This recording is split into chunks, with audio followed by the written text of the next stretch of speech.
much more. Again, that's Tuesday nights at 9:30 right here on WLAE.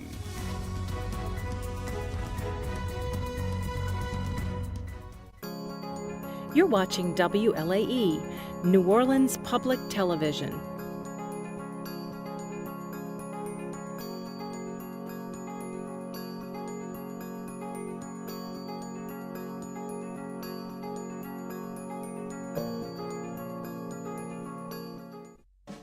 Crescent City Steakhouse, a true neighborhood restaurant operated by the Vojkovic family since 1934, is the oldest steakhouse in the city of New Orleans. Serving only hand-cut, prime-aged, corn-fed beef for over 80 years, Crescent City Steakhouse has become a dining destination for both die-hard locals and adventurous travelers who seek traditional, timeless New Orleans cuisine. Crescent City Steakhouse, 1001 North Broad, on the corner of St. Philip, in the heart of New Orleans. Max Durbus Realtors has been providing commercial and industrial real estate services to its clients for nearly 100 years. Since 1934, Max Durbus has been locally owned and operated throughout the greater New Orleans area, including the North Shore, Hammond, and even the Mississippi Gulf Coast and beyond. We focus on your commercial real estate needs so you don't have to. More information is available at 504-733-4555.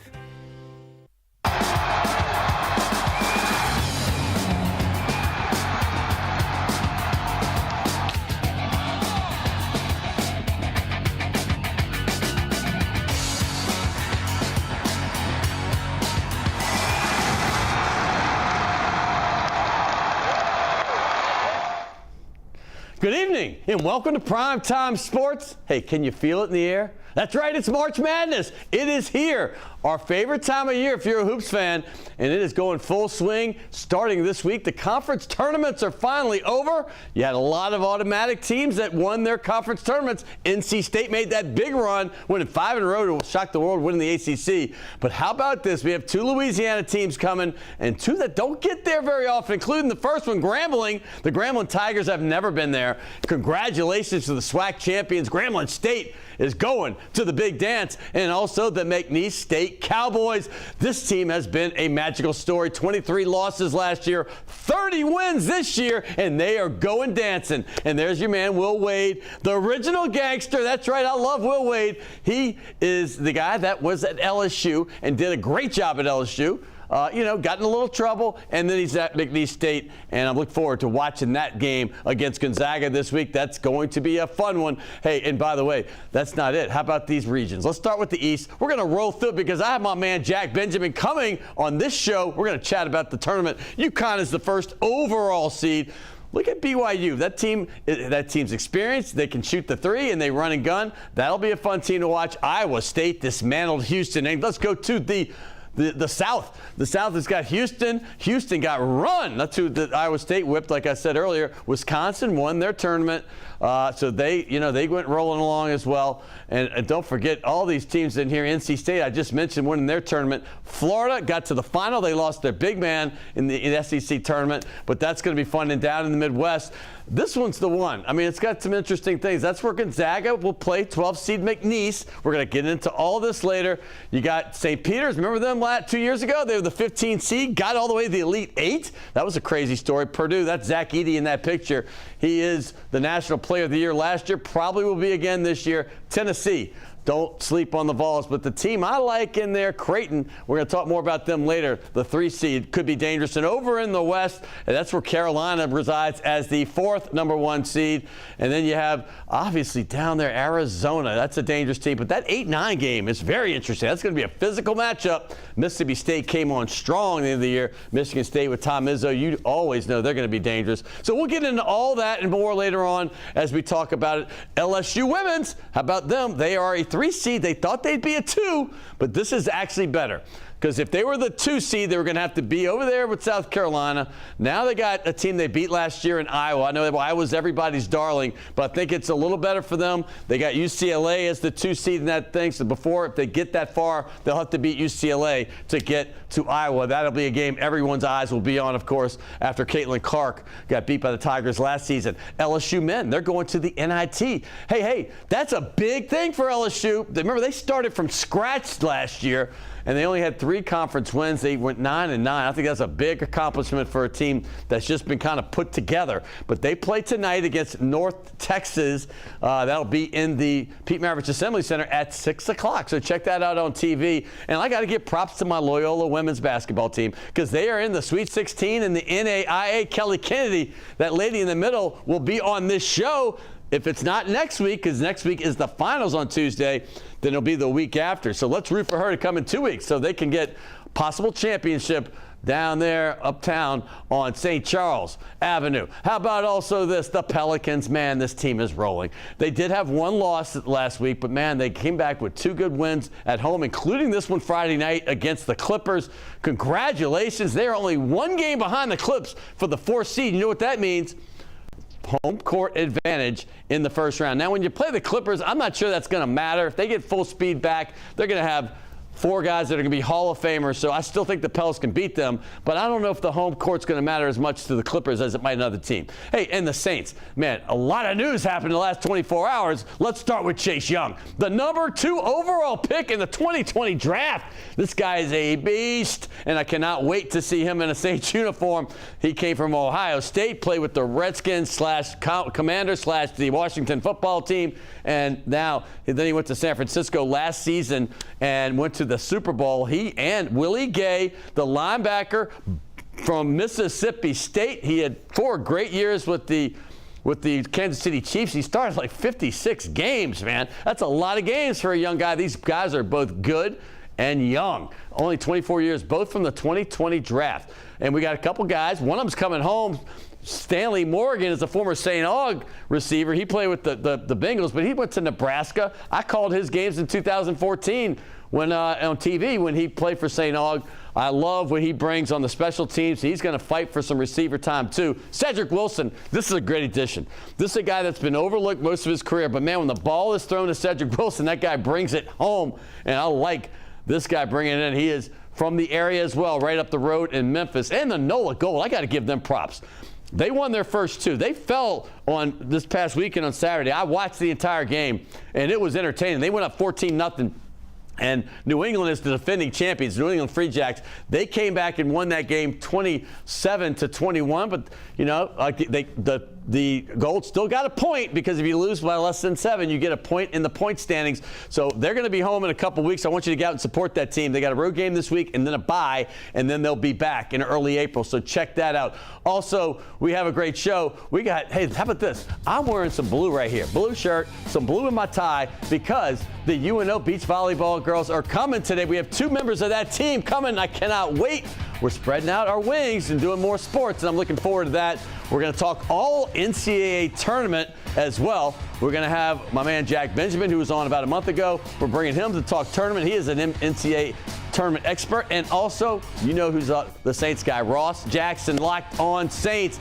He is going to come in here and tell you everything you want to know about Saints free agency, their new pickups, and who they might be looking for in the draft. So all that's next right here on Primetime Sports. Can I tell you a cat joke? Just kidding.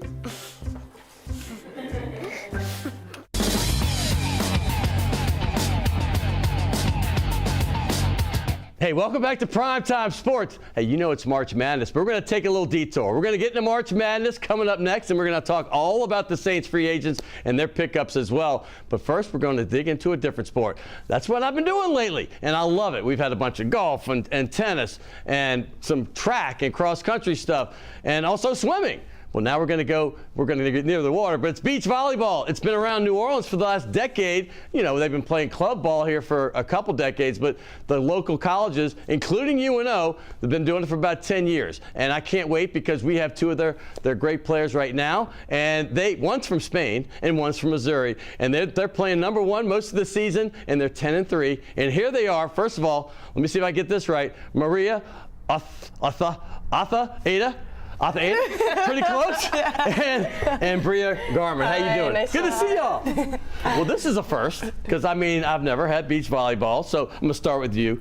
You're a new student at UNO. You came from Central Arkansas, correct? Yes. So tell me this: when did you get started playing beach volleyball? My sophomore year of high school is when I completely cut out indoor volleyball and started playing beach only. Right. My friend from my club team actually owned a beach volleyball facility. In Missouri? Yes, in Missouri. Cool. So I got to go and like train there, and I was like, it's a little more chill than indoor volleyball, so I completely made the switch then. So it is, isn't it? I mean, now indoor, I'm assuming still 6, right? You play 6 on 6? Yes. It's tough. 2 on 2. Like I traveled for a summer watching the Pro Beach girls and guys in 2007, and I was just amazed that the athleticism you have to just play 2 in the beach. So what was the main fundamental difference for you when you started playing, obviously going for the team sports, or just the 2 of you? Just figuring out how to like balance the court. Like you never really in indoor you have to be good at one thing, and in beach you have to be good at like all of them. So you have to block, you have to pass, you have to be good at setting, you have to be good at all of it. In indoor you can hide the bad things, you know. Well, you say that. Okay, do y'all have a set thing like this? Like I know in regular volleyball, now I'm speaking as a newbie basically talking, but I know enough about it to be dangerous. Do y'all have a set thing like they do in regular, like somebody's going to be a setter, the other guy's going to be the striker or whatever? Do y'all just do whatever it takes because it's 2 of you, right? Yeah, so in beach you can be a full-time blocker, you can be a full-time defender, or you can be a split blocker, and both of us are split blockers. So we do them both. So if I'm serving, she's up at the net and vice versa. Okay, you come from Spain. The first question I have to ask Maria, do you pronounce it Maria, or do you have the TH? You can pronounce it Maria. It's okay, we'll go with Maria. No, but why'd you come to New Orleans? So I had a friend last year from Spain, like where I live, and she was like, "You should come, like you're gonna love it. The program is so good." So I just gave it a try, and I love it. Well, I'm gonna say this: New Orleans. What your opinion of New Orleans before you got here? Like, what was your thought process? Have you heard of it? And if you did, what had you heard? Yeah, I've heard of it. Like, it's like a really famous place, but I didn't really like know anything about New Orleans, but I'm loving it. Well, I'm gonna say this: the food. First thing I think of, you did a little squeamish thing. You either like seafood or you don't. Down here, we're right on the water. I like seafood, but I think here it's like everything like spicy. In Spain, not like anything spicy. Nothing spicy? Like some things, but not like at all. No, not cayenne pepper yeah, spicy. Here it's right. everything. Have you tried crawfish? Yeah, I like it. Do you really? Yeah. You kind of squinched again. She's really picky. Yeah, I'm really picky. What do you normally eat? I'm just curious. Here, I eat. Because I might have to switch my gift certificate up because we have a steakhouse too. If you're more into that. I like steak. I like steak. We're gonna fix that up. We're gonna go steak with you. I like pasta. I like. What is it called? Pasta. Oh, pasta. Yeah. I thought that was fast food meets pasta. Pasta. No. I was like, all right. All conference. Your freshman year, Southland Conference. You're still in the Southland Conference. I'm assuming these teams are all like basketball and baseball, the same conference, right? Yeah. So, what made you come and switch from Central Arkansas, excuse me, to come? I know Central Arkansas is right next to where you grew up, pretty close. Yeah. And you're coming down to New Orleans. What made you make the switch? Well, I've played like my first 3 years at UCA. I've played UNO all the time, and I just loved seeing like their atmosphere, like the vibe that they brought like to the court. Their coaches always seemed so nice playing them. So I was like, it seems like a good program. Like I know that it is because I've played them, and they've always been super nice. And then New Orleans, my mom actually does some like business down here, and she's like, I love the area, like they loved it. So when I came on my visit, I was like, oh, it kind of feels like home. That's very cool. Yeah. So you have the same rules as far as transfer. You don't have to sit. You just come with 1 year transfer portal thing. Yeah. You mentioned the vibe, and I want to get some specifics because you have a big tournament this weekend, and I'm going to come. I heard about this, and I think Sunday's my day. I got stuff to do on Saturday, but what is the vibe here in New Orleans like that made you attracted? What made it attractive to you? It's like no judgment. Like no one here like judges you for anything. Like I kind of just walked on the team and I could be like my complete like full self and like no judgment. Everyone's just here to have fun. Like and like it translates to the beach game because that's all it is. Just chill vibes and having fun and like competition. Okay, this tournament, then I got to tell everybody now. This is this weekend, Friday, Saturday, Sunday, from 8 to 6. I'm assuming maybe. Yeah. So all day, beach volleyball. You have a ton of teams. I think, is it all your conference foes? Yes. They're all coming in? Yes. So this is a new facility you have, and I know most people in New Orleans have been to Lakefront Arena, whether it be for a UNO game or a concert or whatever. Hogs for a Cause is out there sometimes. Tell us where this is, and tell us more about the event and how cool it's going to be. Yeah, so we heard the weather's going to be great. Yeah. Yeah. The courts are in between the baseball facility at UNO and then the Lakefront Arena. Oh, so where the parking lot was? Is that? It was tennis, I think. Okay, well, okay. I knew there was a parking lot somewhere around there in there, but so is tennis still there too? It's like in front of the. I know where you are then. Okay. So tell me what it looks like and how big is it? How many courts? We have 5 courts across like this. So this weekend we'll be playing all 5 pairs across at once. Usually in beach volleyball you play like 3 and 3. So the 4, 5, 6s would play, and then the 1, 2, 3s would play. But since we have 5 courts across, we can play our 1 through 5s all at once. So it kind of makes it go faster. Nice. Yeah. But yeah, it's our new facility. Well, what do you think about it? I mean, have you played around the entire continent of So when I came here, there was only 2 courts in like another place, and then they made this new courts, and they're great. I mean, I don't know how recruiting is. Avery Thibodeau, your coach, is here. When you come to a school, obviously you got the vibes like you talked about, great city. But when they see these courts compared to maybe what you used to have, do you think that's a big recruiting tool, and why?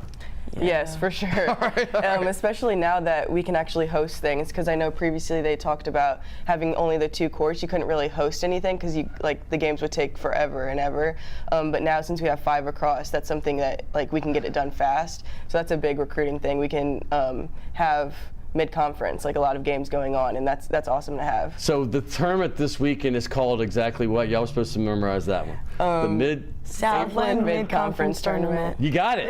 All right, you got it. That's awesome. So that starts. Okay, but what do they want to see y'all play? Like your team. When does UNO? What are they going to start at 8 a.m. on Friday, or when do you have set times yet, or is it 10:30 and 5 on Friday and Saturday? Okay. And then Sunday 8 a.m. And nothing after that on Sunday? And Sunday at 4 p.m. That's more my style. 4 p.m. Particularly after going to maybe a wedding Saturday. I don't know. No. A senior day. It's senior day? Yeah, on Sunday. Okay, we got it from the gallery over here. It's senior day, so they're going to celebrate seniors, which you are. Yes. Congratulations. Thank That's you. right. You got a couple more years to wait. 2 more. So y'all, you have another team, and I don't know the names, but I saw I was looking through pictures that's been playing one. Sometimes so you guys seem to have merged, you girls. What made y'all mesh so well together? So funny story, last year at Southern Miss, UCA was there and UNO was there, and we actually played against each other. Oh boy, okay. Yeah, so we knew of each other before, and I was like, she's really good. Really? Yeah. So I knew of her. So coming in, I was like, okay, at least I know someone a little bit. I know how she plays. I know she's a good player. I thought she was gonna hate me at first. Tell me what happened. Tell me what happened made you think that. Because we play against each other, and I won one game, and then she won the other game. So we were like. So you had some competitive juices going. Yeah. Well, I want you to be her agent then, right now. If I'm running a team or if I'm a coach and professional, tell me why I should take her as a player. What makes her so good? She's awesome. She have a ball control, perfectly ball control. Good attitude. She makes the game easy. Okay. I don't know. I love playing with her. All right, that's pretty good. Now you be her agent. Why is she good? She always has this big smile on her face. Yeah, I mean, I could smile too all day long. That's not gonna make me great. She has great ball control. It's just so easy. She speaks good English. Contrary to what she says. Unbelievable English. Yes. Seriously. By the way, y'all, I'm gonna look at the camera here because it's the only thing I can see is this camera in my monitor. But the fact is that she just started speaking English 18 months ago. I thought she talked a little bit over there, but I thought she had grown up with it a little more. Unbelievable English. No. For real. I mean, no, I'm not going to ask you to do a calculus problem here, but no, it's unbelievable. So here, you're going into this tournament. Give us some of the other teams that we might be looking forward to seeing. That you're playing against. Corpus Christi will be a really good team to watch for. They won last year. Near the water, makes sense. Yeah. Right? Boise. That's Texas Corpus Christi for those of you who don't know. Boise, will be really good. We played them at the Paris Championship in the fall. Oh, nice. So we know they're a good team. Wait, Paris, France, or Paris, Texas? Pairs, like pairs. Oh, Paris. Yeah. Okay. I was like, we're going to Paris for the Olympics? I wish. So in Paris, okay. Yeah. Okay, so how many teams are coming? 17. 7 yeah. teams. So they each get to play each other? Mm-hmm. Oh, that's fun. That's fun. Mm-hmm. All right, so I want to do this one more time before we let you go because I want people to come out and support you. Mm-hmm. So this is a new facility. I'm going to say this, and I can't wait to see what it looks like because I remember the thing they had out. What's the one at the lake? What do they call that? Coconut Beach or something? Coconut Beach. Yeah. I've been out there a minute ago, but is it compared to that? I mean, I'm asking the coach right now. Yeah, a little bit smaller, but Same kind of premise. Then it's going to be a fun atmosphere. Yeah. How long does the season go? And tell us how, like, when does it end? I mean, do you have NCAA tournament like the other sports do? How does it work at the end of the season? Do you have playoffs? I think we have like conference, and then if we win, we go to. So you have a Southland Conference tournament type Yeah. thing? Yeah. Okay, and if you win, you might go to the next level like they The do? national championship. Yeah, the national. Okay, nice. And y'all have done well. I mean, yeah. Yeah. You're 10-3, right? I mean, Yeah. and the team overall is doing well. Yes. Most of the people that are watching have no idea, so I'm trying to let them know, hey, this is the team you want to get behind. I say this every show. I want everybody in New Orleans to support all of our schools, all of our professional teams, and certainly all of our sports. And that's why I started doing this more on this show, because I want to give all the other sports some love, and also the women as well. I mean, I've had a lot of women that have been on the show, but obviously there's been more men, and I want to change that a lot more. I brought 4 shirts because you got your coach and we got Randy Bowler to take care of today. This one's for Coach. This is Task Performance. Thank you. And I'm going to tell you, if you've never worn this, you're going to start throwing away your other stuff. I got y'all. These are 3 lady shirts. That's a men's shirt. Thank you. You know what? I'm going to go ahead and, since you like steak, I'm going to give you both 50. Okay, hey, here we go. This is for Shays Delachey's or Delachey's. Take your boyfriend. I'm only saying that, Randy, because I was already told. This one's for her. Just a steak. So that's Mr. John's Steakhouse on St. Charles Avenue. Trust me, that's one of our better that's one of our best steakhouses, no doubt about it. Desi Vega. He owns that. There's also a Desi Vega Steakhouse, so you know it's going to be good. I want to thank you both for coming on. This is exciting. Thank you. Thank you. And we're going to sign the helmet because you know what? This is a new thing with UNO. Blake Dean, your baseball coach, brought this. And he said, I didn't read that before. He said, to my guy, Scotty. All right. And then we've had Tim Duncan on us. So you're going to be the 3rd and 4th on this helmet. Anywhere? Anywhere. Make it big so I recognize your name, in a couple weeks. I have some people that sign, and I don't know who they are. So that's Bria Garman and Maria Athaeda. Yeah. Close enough. All right. Congrats. Let's get out there and support the beach volleyball team at UNO and support them all. Let's get out there. And, baseball's still going on. Give Blake some support, too. I love Blake Dean and his privateers as well. Hey, moving forward, we're going to talk March Madness. That's right. We have 2 teams from Louisiana that go. It's not the normal ones, not LSU. Not some, Lafayette's gone as well before. Now we've got McNeese with Will Wade. He is rolling. 30 wins, only 3 losses, and they're going to play 5th seed Gonzaga first round, and also Grambling State Tigers. We're going to talk about it all. The SEC teams that are going to be there. We're going to talk about the other conferences, who we think is going to get there, who's going to go to the Final Four. Get your brackets ready. Don't blame me if you lose. We're just going to throw out suggestions. But also we're going to talk about all the great Saints pickups with Ross Jackson coming up. Chase Young just was signed yesterday. That is a huge pickup, the 2nd overall pick of the draft in 2020, and a late 2nd rounder in that same draft, Willie Gay.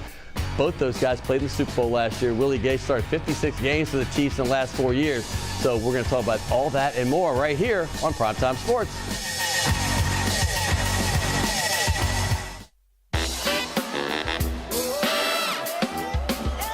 You've heard about rugby, the hard hits, the whole no pads thing, but rugby is more than that. It's this, the whole day, a whole culture. Well, the fans bring the energy, so we better bring it too. Every play, every match, for the city we call home. This is rugby, and we are NOLA Gold.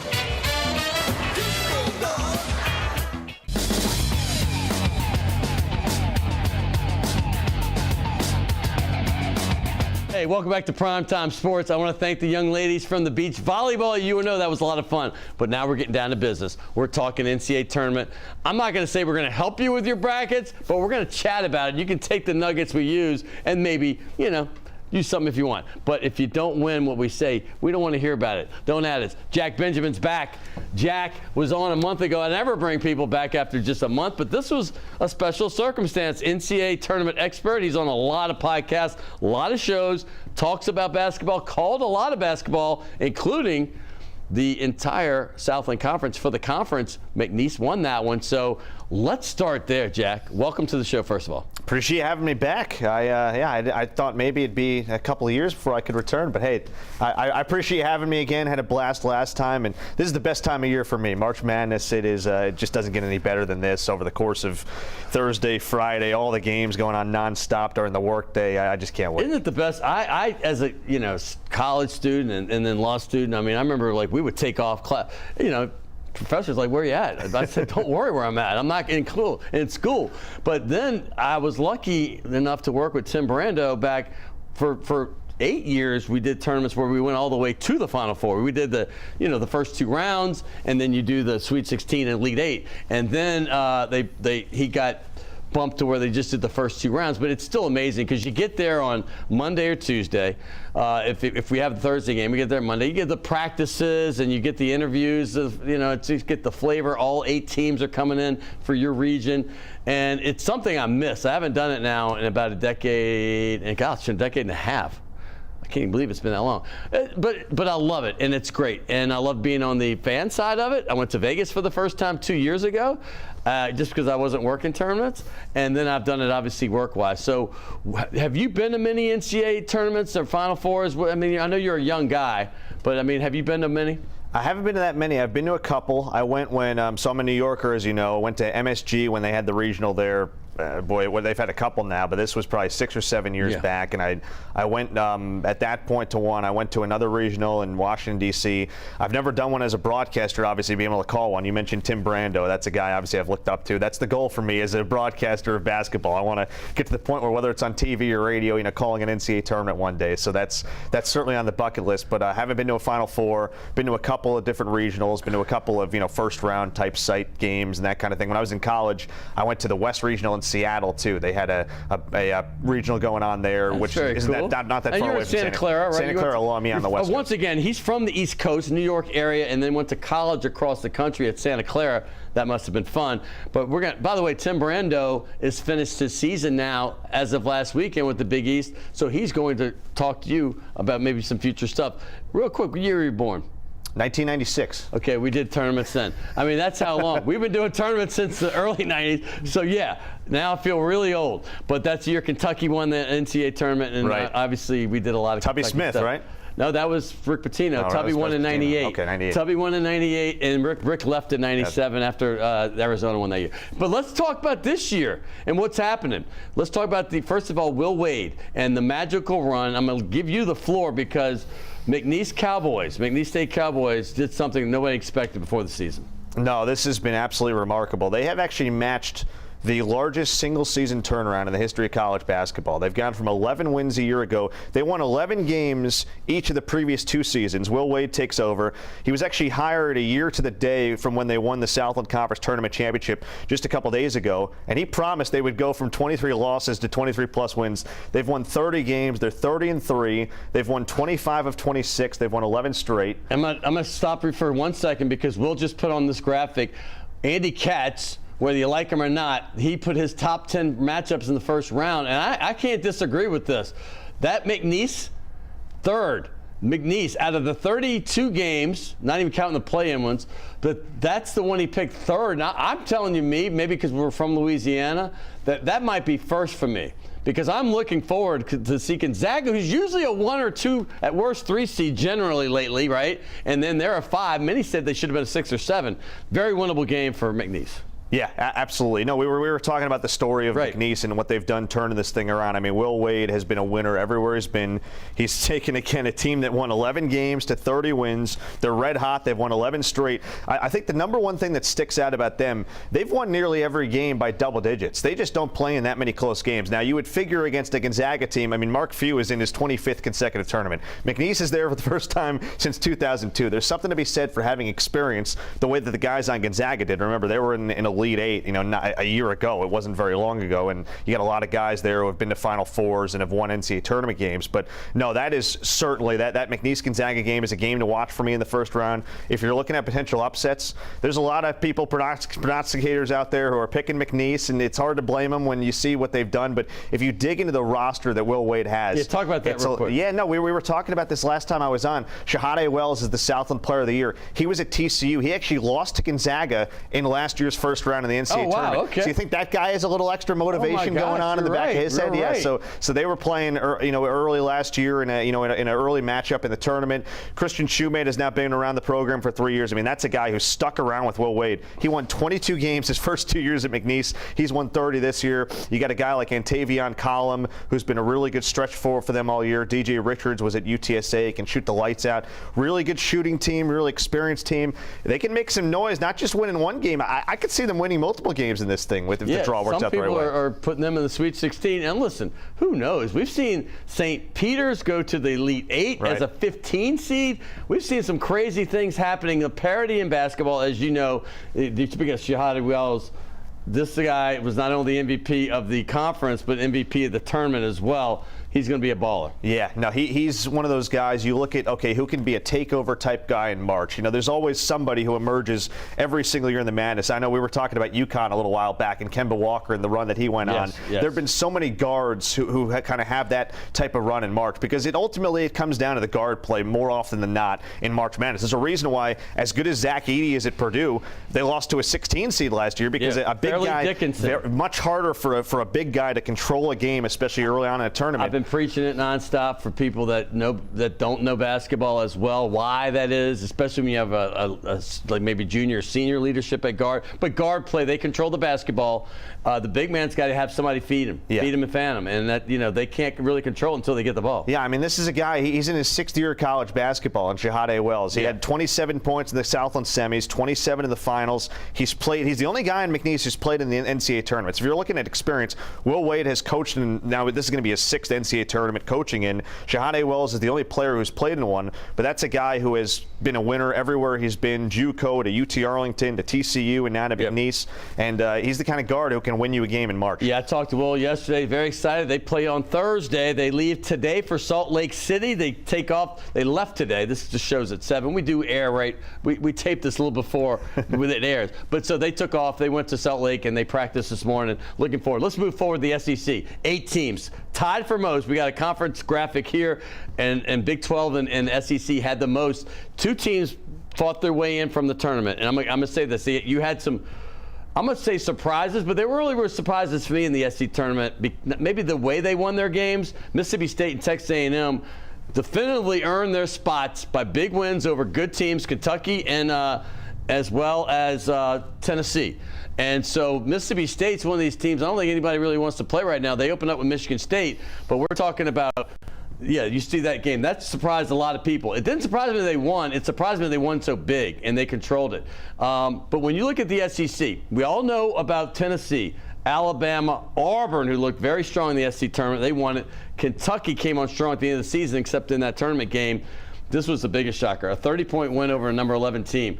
But South Carolina still plays great defense, and you got Florida until they lost their big man. They've been playing great basketball, and then I mentioned Texas A&M and Mississippi State. Did this conference warrant 8 teams, and can any of those teams make a serious run? I don't know about 8, but it warranted a 6 or 7 range. It got a little dicey with some of the ones that got in. A&M is what you're talking about then. Yeah, I think there were a couple for me that were questionable. But Mississippi State was 8 and 10 in conference. Yeah, you could argue that too. I got to say, the SEC getting 8, I don't have as much a problem with that as I do with the Big East only getting 3 bids. With how good the Big East is historically and what they've done. You can see the bid breakdown by league. This is a regional argument here. He's from New York, but I do agree. Big East should have 5 teams. Hey, I've got a lot of respect for the SEC. You know how much I appreciate SEC basketball. I'm just saying I agree with you. The SEC's got more teams, so it's going to be a ratio of different. Of course. But they should have 5. I agree. I'm going to stick with the SEC with 8 because I think Texas A&M earned it at the end. I don't love A&M, but they do have that guard that can score on anybody, and that's the thing that separates them from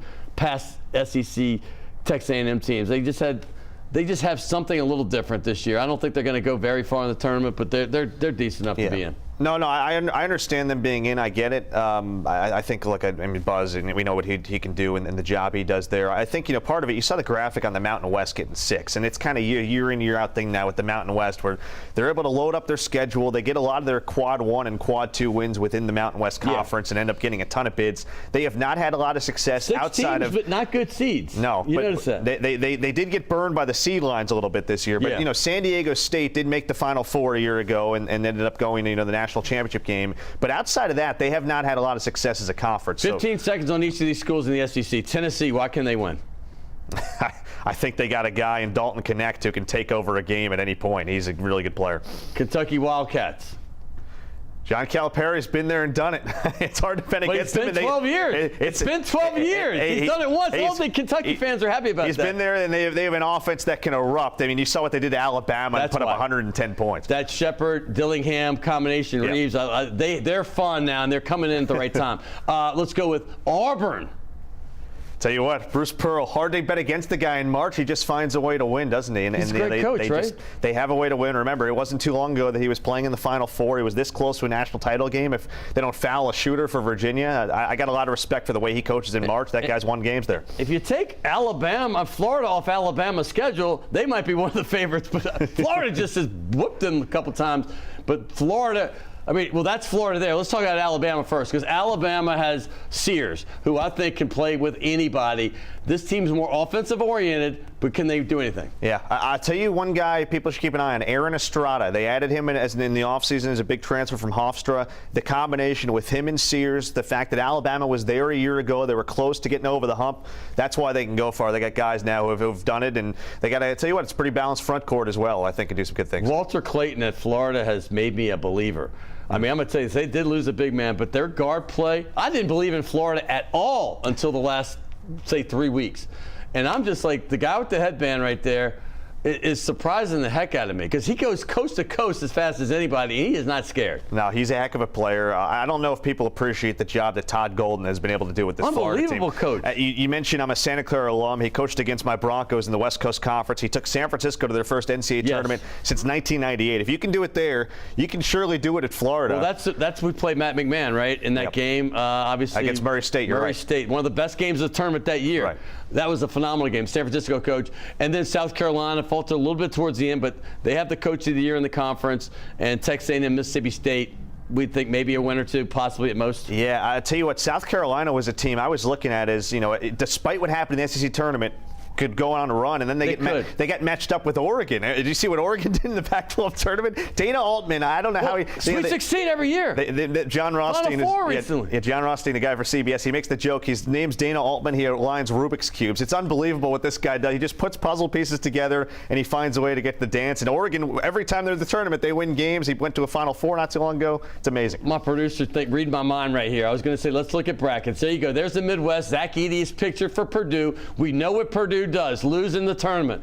Can Purdue change their luck this year? And look at that real quick and give me about 20, 30 seconds on what could happen here. Yeah, I think Purdue has the most favorable draw of any one seed to get to the Final Four, just the way that it's constructed. I just feel like, last year they ran into, we mentioned the FDU loss. They learned from their mistake, you think? Well, I think that's part of it, but, also, they lost to St. Peter's the year before that. It's like, how many times do you go through this before you learn your lesson? Now, I'll say this, there has to be Dickinson and St. Peter's. There has to be hesitancy because of going through those two. I'm just saying from a draw perspective, it's the most most favorable draw of any one seed to get to the Final Four, just considering who they're matched up with and that sort of thing. But there are teams in there that can certainly go and bust a bracket, and we talked about McNeese being in there. Yeah. Gonzaga is a team that, look, if they can get by McNeese, Mark Few has been there and done it. Kansas needs to get healthy, to be a question mark to see if they can. They're battling a lot of injuries right now, but I would say Purdue McCullers has to play for Kansas. Though. Yeah, well, McCullers been banged, and Hunter Dickinson had the dislocated might shoulder. Not play either.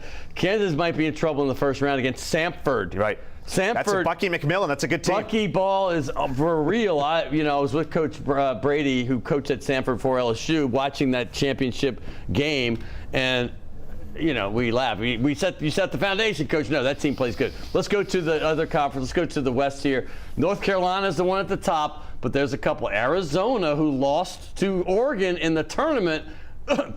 That team's talented. Alabama at 4. They can score on anybody. Baylor's been there before. Grand Canyon. Let's throw a Grand Canyon love out real quick. Yeah, Grand Canyon. I actually saw them very early on in the season. A couple games for CBS Sports Network. And they can win. They are. They're 29-4. Yeah. Bryce Drew, for people who don't know what this guy's done, and by the way, yes, that's the Bryce Drew who hit the shot for Valpo against Ole Miss back in '98. You were 2, right? You remember that well. Yeah, but exactly. Yeah, I was watching it live in my crib. Right. No, but 3 tournaments in 4 years for Grand Canyon. He has an unbelievable team, and I'll tell you what, he's got one of the great stories in college basketball on his team. Guy named Tyon Grant Foster. Get familiar with this guy. He was at DePaul. He collapsed with a heart issue, took 2 years off from basketball. He's one of the best players in the country. He can single-handedly win them a couple of games in this bracket, but that, I think, is my most fascinating region with how many teams can win. We got to look at the South real quick. South, come on, we got South and East. South has got, we have our graphic. Do you know off the top of your head who's in the South? There we go. We got, Houston got slammed by Iowa State. Are they going to come back angry? Because I don't really like to ever bet against Kelvin Sampson. I'm going to tell you, that's a Bulldog coach, and he's got a Bulldog team that has the best offensive and defensive rebounding team, to me. I know Florida's good in the country. They get more second chance points. I'm not saying they're number 1 in stats. They may be, but I watch them. The eye test tells me this team wants it. Marquette at 2. If Tyler Coley plays, they got a shot. But what do you look at this and see? Yeah, Houston certainly, should a rightful 1 seed. Kelvin Sampson, the job that he's done, you can't understate just how impressive, how consistently good they have been now.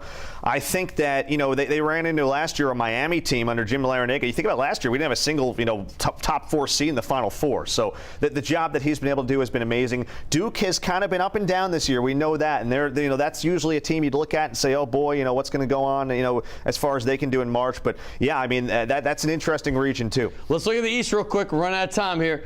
East Regional right here. Okay, UConn is the overall 1 seed. I'm going to throw up if I hear another national head say UConn can't be beat. That's the biggest crap I've ever heard. First of all, it's hard to repeat. They got a Bulldog coach themselves, and Danny Hurley, right? Hurley. And his dad was a legendary high school coach. His brother, we know what he's done now at Arizona State. Great player. They're a great team. They don't have many weaknesses, but I'll take the field all day if you're going to give me one team with them, because they have a little tough route here. They got San Diego State, who was in the Final Four last year. Florida Atlantic was in the Final Four last year. You have Iowa State, who won their conference tournament very easily. Auburn, who won theirs very easily. Looking through this, it's not going to be easy to get to the Final Four, but everybody seems to put them there already. What are your thoughts? I only got about 30 seconds. Yeah, they were given no favors by the committee with what they got. You mentioned Iowa State just obliterated Houston in the Big 12 championship game. I don't know how many people saw that coming. Good, they are, and the job that Otzelberger has done has been remarkable. Illinois is a 3 seed is dangerous. I don't know how much you watch the Big Ten tournament. Too, that's right. They just knocked off Wisconsin in the Big Ten tournament title game, and they've got a guy in Terrence Shannon who's, I think, one of the best players in the country. He's the kind of guy who can take over this entire tournament and carry Illinois to a Final Four. And then we mentioned Bruce Pearl and Auburn. They've been there and gotten to a Final Four before too. Should have been in the finals. Yeah, that was a crazy lucky play by Virginia that got them. I'm going to give you my secret, my sleeper. Creighton. I love this team. I love McDermott, coach. I like the little pieces. You got to take some chances. Now, if you're in your mom's little pool with 8 teams, don't pick Creighton. But if you got a pool with 100 to 300 people, you got to take some chances. And the times I've won those big ones is when I've taken a 3 seed to win it. And I'm not saying they're going to, but they have a shot. Yeah, I'm with you completely. I think that McDermott does a great job as a coach. I think UConn, the #1 advantage they've got is geography early on, because they don't have to leave kind of their local region until the Final Four, potentially in Arizona. They get to go through Brooklyn and then Boston. So it's going to be like stores north and south as they start off the tournament. But they're tough, man. They are. And if they can win, that'll be 6. That'll be 6. Yeah. They're already in the elite programs, but they're not talked about with Duke, Carolina, Kansas, and them. But I think if they win this one, they're right there in the elite from all times. There's a reason that they're picked to repeat as far as the odds makers go. They brought back a lot from last year. They added, a bunch. They've got a terrific freshman. There's a lot of depth. And they play hungry. That's the thing. They don't rest on laurels. That's one team you can't say, oh, because they won last year, they're probably not going to do it. I've said that just now, but if there's one team that can do it, because they play hungry like they are disrespected, and I like that. Yeah. So those are the 1 seeds here. I got to go because we got to talk Saints. And coming up, hey, that was the quickest 20 minutes you've ever done, huh? Okay. It's up there for sure. Task performance. You had one before. Did you like it? Of course. Loved it. Do you? I gave you Shea Shays last time, correct? Or did I give you Steakhouse? So. I came back on the show just for this. Did you? Bingo. So your knowledge is phenomenal. I appreciate you. Mr. John's Steakhouse. Awesome. Desi Vegas. That's one of his restaurants. So you can get there and have some steak this time. There he is. That's Jack Benjamin. He is the next Iron Eagle on the national scene. I've been saying it, and you're going to see it right before your eyes. First Final Four for him this year. I told Iron Eagle that he was the next Jim Nantz 20 years ago. That's a fact. We were in Tokyo when I told him that, and here he is taking Jim Nantz's place. Correct? Yeah, you're right. Yeah, it's amazing. People are going to be, they might not be familiar with Iron Eagle's voice. You better get familiar. He's calling his first Final Four. And he's going to be there for a long time. He is incredible. Jack Benjamin will be replacing him in 2048. Okay, so moving forward, we're going to talk Saints. Boy, has this been a busy Monday yesterday. And they're making moves now. They were slow in the process, but my man Ross Jackson, Locked On Saints, is the best in the business. Another guy that I think is going to be as national as he wants to be. He is good as it gets when it's talking Saints and NFL in general. So he's next right here on Primetime Sports.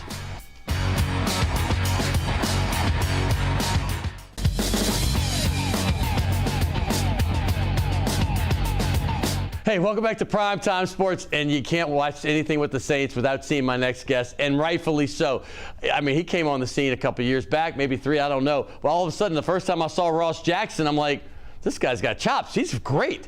And he has a theater background, which I love. I actually went to a high school play the other day because I just love theater myself. But we're going to talk Saints. Right now, we're going to talk free agency, which he had a big week. We're going to talk a little bit about the upcoming draft, some spots, maybe with that 14th pick, or maybe what they need coming on. But here he is. Let's get right to business. Ross Jackson, Locked On Saints. Welcome back. Hey, buddy. Thank you so much for having me back. And look, you must love theater if you're going to high school plays, man. You know, you know, it's funny you say that because I love the Sanger. I have season tickets. Yep. I go to a lot of plays around town, Le Petit, all that. But I have a friend that's a director at Sacred Heart, and I just happened to call and said, hey, when's something coming up? Yeah. She says, well, Newsies is happening now. I'm like, you know, let's go. I did it. And it was fun. And watching, passion. Because that's where I started too. I'm like, I loved it. Yep. And you were the same. And you did something out west, I think. Where were you? Yeah, oh goodness. I went to grad school out there, did my master's in theater and all that. I worked at the Geffen Playhouse, which is one of the premier theaters in Los Angeles. I was their artistic producer and everything there. I did Broadway. So you still love it then? Yeah, oh yeah. Okay. Still go to shows all the time. I love the shout out to Le Petit. That's like one of my favorites to hit up every now and then. Well, I'm going to shout out my friend Save That, Dickie Brennan. If it wasn't for him buying Tableau, that was going to be a movie theater probably. I hate to say that, but that would have been terrible for that spot. It was a right on huge, Jackson Square. move. So let's talk Saints. You know, I get sick of the national prognosticator. I heard something that almost made me throw up saying, oh, the Saints are going to be the worst team in the NFL. I'm like, what are you watching? They try so hard to go 7-10. I'm like, they went 7-10 one year. All right. They haven't had the bottom drop out. And for me as a Saints fan that remembers the 70s when they were 1-15 in the 80, right, and then 5-9 back in the 14-game schedule. We throw a parade. Yes. So hey, 8-9, 9-8. I don't love it, but I don't want to see 2-15 now. They play 17. So going in, a loose interpretation in your mind what the Saints might be next season. Yeah, I think that this is a team that still has some building to do over the course of the offseason. They're in a nice, comfortable spot. They're not in a situation at all to where you go, oh, they're one piece away from being a playoff team, or they're one piece away from being a Super Bowl contender. They have to rebuild some stuff, whether that's in the middle of the roster, finding their pass rusher, which they got a little bit of help with, helping to rebuild their offensive line, bringing in a new system, all these other things. So I think that they're going to be a team that's going to have some growing pains early on in the season. Sure. But if they can catch on a little bit quicker than they did last year, it took them about 12 games last season. If they can catch on a little bit earlier here, then they should be a team that's still in conversation. And we know the schedule was very light at the end of the season. Right. But the fact is Derek Carr did play better. Yeah. He was at times hard to watch. Let's just make it nice that way. But at the end, man, I was seeing the team that was starting to gel a little bit. And the crazy thing about it, Ross, is that when you see the Bucks, who everybody seems to start loving again, now they got Baker back, they have the same record. The Saints beat them, they beat the Saints. Okay, they have a tiebreaker, so now this means the Saints are going to bottom out and they're going to continue rising. That's what's so. The fans in the NFL just like don't look at the whole picture, and they sometimes it makes me laugh. Yeah, it's oftentimes where you spend so much time looking at the previous season and then trying to build your expectations of the next season on that. So teams that made the playoffs, everyone expects to make the playoffs again, which we know 100% is never the case. Never. And in teams that don't make the playoffs, there's an overwhelming expectation that they won't make the playoffs again, which is the other side of that conversation, which we know always happens. That somehow some team that didn't make the playoffs this season before will end up making the somehow playoffs it happens, right? Because it's the NFL, right? It's attrition, it's parity, it's all these other things. Well, since we mentioned the Bucks and obviously the Saints, I wasn't going to start here, but segue's perfect. The Falcons are now a darling for a lot of people to win. They got Kirk Cousins, much like last year. There was some buzz when Derek Carr came here. Kirk has had more success in the NFL, but literally similar type success in the NFL. He's had a little more. But the fact is what does this mean for Saints fans who hate Atlanta? Yeah, I think you just get to hate them a little bit more. There you know go. What I mean? They're a team that I think is going to, they've made some good moves. I think in addition to landing Kirk Cousins, they make the trade to bring Darnell Mooney to to Atlanta and all these other pieces. And so I see the vision of what they're building, bringing in Zach Robinson, bringing back Raheem Morris, all these other pieces, so that they can make sure that they're kind of rebuilding their approach to the offense, which was one of their sort of death knells last year. Now, they still have to build up their defense. They still have to get all that right. But I think that they're a team that's going to make some noise over the course of the offseason. We have to see what it looks like on the field, who actually hits the field, what does the roster look like, what's their schedule look like. Still so many questions to answer before we really get to the point where we can start crowning teams for divisions. Exactly, and I have to say this. I was so excited when I saw the news. I got it a little bit later than most because I was doing stuff all day. I got home and I turned my computer on, and then I saw Chase Young coming to the Saints. Now, I'm going to say this. Maybe there's some luster off of his star for whatever reason because he hasn't performed. He was defensive player rookie of the year, right? Just in 2020. And he had injury 2021. He went to the Super Bowl in a midseason trade with the 49ers coming from the Washington Commanders. But this is a guy that I'm looking at, and he had a quote with Cam Jordan. Seems to have the right attitude. He's like, I can't wait to play with Cam there.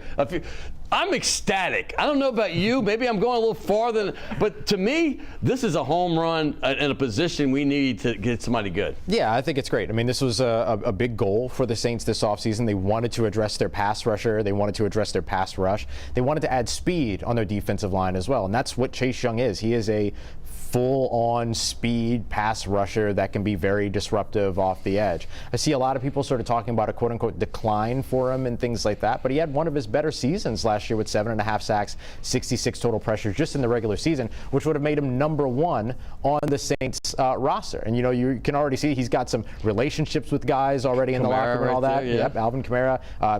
He spoke so highly of guys like Cam Jordan and Demario Davis as well. Spoke so highly of Carl Granderson over on the opposite side of Dennis Allen. He's an Ohio State Buckeye, just like Pete Werner and Marshawn Lattimore. Like, it's a really symbiotic fit for him. And I think one of the big sort of conversations around him throughout his career has been effort, and I wonder how much of that is, first of all, Washington's culture, not really one you want to compare yourself to. He mentioned culture coming here. Exactly, and then he mentioned culture, family orientation, all those things being very important to him. I'm curious to see if maybe just being in the right spot, maybe this is one of those situations where a change of environment has that positive impact. I'm the just eternal like San Francisco optimist, did. and people always say, man, you're too half-glass full. I'm like, is that a bad thing? I think this is a great fit. It's a 1-year prove-it deal. And we've seen those work before. Look at Baker Mayfield. Yep. And let's go forward because I think Willie Gay is going to be great too. Yeah. I personally, both these guys are in the draft class of 2020. They're not over the hill. It seems like that's when you come into your prime around your 5th season. This is a guy that started 56 games. You count the playoffs.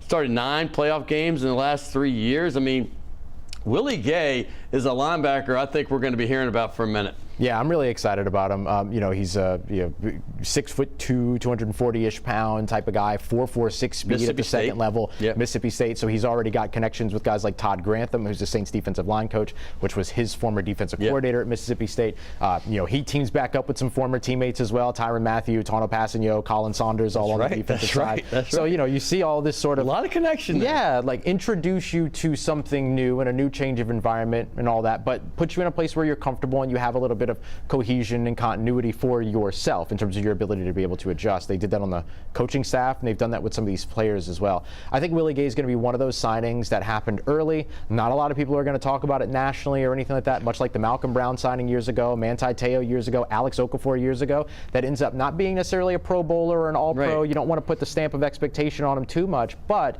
ends up having a major impact, or at least an impact greater than the news coverage would tell you. Right, and the Pro Bowl, there's so few that make that. I mean, we seem to judge. There's so many people or players that come in situations that work for this team and beat them. There's like, so the margin of error, as you know, the margin in the NFL is, sometimes it takes a player like this to get you that next step. Maybe it gets you that 10th win instead of being tied in a tiebreaker or not. Right. So I'm going to go ahead before we talk about anybody else new. I'm going to say something about Demario Davis coming back. I just think this is one of the greatest signings the Saints have ever had, other than Drew Brees. I mean, and Jonathan Velma. These guys, this guy is such a glue guy for this team. One of the greatest locker room guys I've ever seen. And I can't say enough great things about him as a person and a player. I want your thoughts on bringing him back, and you can segue that into Honey Badger as well. Yeah, both of those guys now on contract through the 2025 season. So really these are moves for the next year, which I think was really solid. Right. I think Demario Davis is the second best free agent acquisition of the New Orleans Saints franchise history. I agree. Right? There's Derek Carr. There's Drew Brees. Let's hope it's Derek Carr. There's Drew Brees, and then there's Demario Davis. Yes. And, you know, Jonathan Vilma would be on that list too. It was a trade from, you know, maybe one of the better trades. Right. You're right. Trade. But like, I just think that Demario is just one of those guys that is culture defining, franchise defining. When they signed him in 2018, coming off of that 2017 draft, which completely changed and revolutionized their defense, he helped to revitalize the idea of defense in New Orleans for this team as a whole. Because remember, we're coming fresh off 2014, 15, and 16, horrific defenses those years. Oh, I mean, you're talking about historically bad. Yes. Like, people forget that, historically bad. And then now they have a defense that you can be proud of. I mean, a couple of years ago, it was one of the best in the league. Right. Okay, then let's add these pieces together. Lattimore, is he going to be around? We got him, or is there going to be a trade possibly? I mean, what are you thinking about the pieces that fit right now in place at this moment? I think the way that I look at this, with having lost Isaac Yiadom, who is going to be one of the potential replacement players. That's true. Should Marshawn Lattimore have been traded, that it just makes it more important to keep him in the building. Okay. Whatever relationship, whatever fray, whatever it is that has led to sort of this restructure of the contract that opened up the idea of a trade and all that should be mended. Right. And that I believe that they should be working to keep Marshawn Lattimore on the field, especially now with the addition of Chase Young, because it changes the complexion of how you play defense now. Because you have a pass rusher that doesn't need 5-6 seconds worth of coverage to get to the quarterback, which is the Saints like second effort players, right? People that can outlast offensive linemen, all those other things. Now you got Carl Granderson, you got Chase Young who can get after these guys quickly. So whatever concerns you had about Marshawn Lattimore, whether they were technique related, whether they were injury related, whatever it might be, they can be alleviated now because of the pressure that your defensive line can get on the quarterback. Right. This is the kind of analysis I'm talking about right here. Hey, the offense side. Obviously, Cedric Wilson's maybe not a Pro Bowler, but this is a guy that can make plays. You know, the Saints have proven that they got guys that you might not know much about, and all of a sudden making plays. Michael Thomas, that drama's gone. Chris Olave is potentially a star in this league. But what is a guy like Cedric Wilson, and we'll throw Stanley Morgan in there. I don't know how many reps he's going to get on offense, but a New Orleans guy, St. Aug. I called his TV games in 2014 at St. Aug, and I did his Nebraska games. So we do with Tembrando. So awesome. I know him well enough to know that this guy's got a great attitude, and he wants to be home. So talk about those two really quick, and I want to get into some free agent possibilities. Yeah, for sure. I'll start with Cedric Wilson. The key thing I think you get with Cedric Wilson Jr. is a good possession receiver. 6 drops over the course of his career, and he's been in the league for a while. His best season, impressive. His best season in 2021 came from him operating out of the slot. He runs routes very well over the middle of the field. Yeah. He's a good hands catcher, and he's a guy that can make some tough contested catches for you in the middle of the field as well. Something that the Saints were kind of missing in 2024. True. Or excuse me, 2023. So I think he can potentially bring you that, those types of additions over on that side. He's also a solid blocker. And I mentioned Stanley, so let's move real quick. A couple free agent guys that you may think that the Saints could benefit from having. Yeah, I think one of the guys that I look at that could still get kind of lumped in here is looking at the offensive line and Dalton Reisner. Dalton Reisner spent Broncos. time with spent time in Denver, also spent time in Minnesota as well. So he's got some of those little overlaps and landing spots with some of the other coaching staff that the Saints have brought in. Clint Kubiak. He's a K-State guy. He's a K-State guy, right? I believe so. Yes. Yeah. So and also you have somebody else. I can't think. You mentioned somebody yesterday. Oh yeah. I mean, I think it depends on where all that you're looking. I think that keeping a guy like Jonathan Abram is certainly big. I think that or trying to get that done. I think that trying to add more talent at wide receiver, maybe a guy that makes Derek Carr comfortable, like a Hunter Renfrow, potentially could make some sense as well. This guy, let me say this. I remember when he caught the game-winning pass against Alabama, and as an LSU fan, I was not upset. Okay, but there it is right there. Hunter Renfrow is the perfect kind of possession guy. He was a walk-on at Clemson, and this guy worked his way into his role, and obviously somebody Derek Carr trusted. Yes. Draft. Okay, so you got a minute right now. You have the floor. What are some things you think the Saints possibly could do? So if they don't get the opportunity to address their offensive line in free agency, then I think in round 1, free agency makes sense at 14. Or excuse me, offensive line makes sense at 14. So a guy that I really like there is the Penn State offensive tackle Olu Fashanu. He's a guy that I'm just convinced man is among be boys. I'm just convinced he's going to be that guy. They could go wide receiver as well. Roma Dunze. They could wait around at 14 and go with a guy like Brian Thomas Jr. out of LSU. There's some good spots. Dunze's great too. They're two different kind of receivers. Brian Thomas is the guy who shocked me last year. 17 touchdowns. And obviously, if you watch the combine, he's one of the dudes that blew up. Yep. I could talk to you all night. I'm looking at my clock breaking me down. But we're going to give gifts. I know I'm going to give you Shays Della Shays, okay? Because thank you, man. This is a place on Maple Street I know you're going to love. And it's right there between Carrollton and Broadway. And also you can go to use that at Della Shays as well. And this test performance, I'm going to tell you, these are the softest. And I appreciate you so much, man. Of course. I really Thank do. you. I really love when me. you come on. I love what you're doing with Doug, and I see you almost, is it every Sunday now? Every Sunday. Every Sunday. I'm about to say, and Doug's one of my favorite guys. Ross Jackson, Locked On Saints. You probably already know. Get all the social media, follow him, and then check his podcast out as well. Hey, great show. We got so much coming. We're going to have Will Wade, whenever he loses, he's going to come on the show. I didn't even want to tell you. We got a lot of great guests coming. Brian Kelly's going to be coming, the LSU football coach, and we're going to keep moving forward. But, hey, thank you all for watching. See you next week right here on Primetime Sports.